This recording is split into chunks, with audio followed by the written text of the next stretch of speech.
Hej,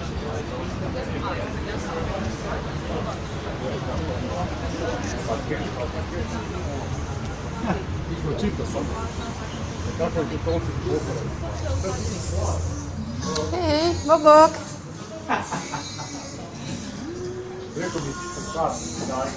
Slobodno.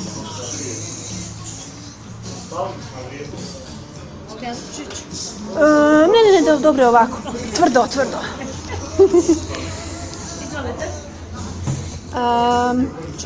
Čekaj da se smjestim. Trebam puno toga zateglit. Šef priprema nešto.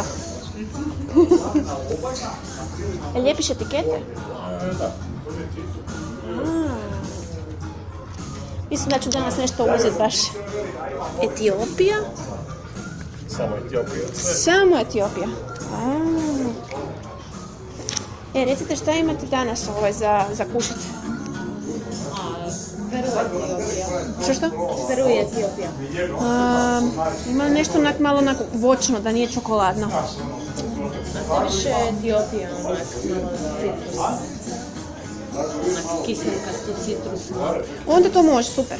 Etiopija, jel? Može. Ok, može. Ovdje sa mlekom, kapućino. Samo espresso.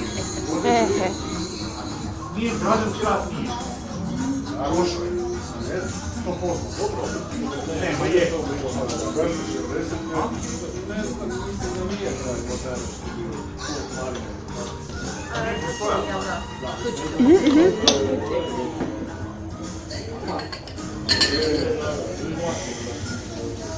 Jest, to je zapravo 870. Onda je nešto s tim pištoljima. Ima od ovih žaka na forumu u Kronovoru.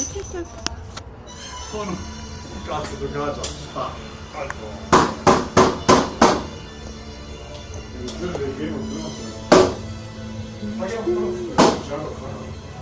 Čuo sam, da. Ja nisam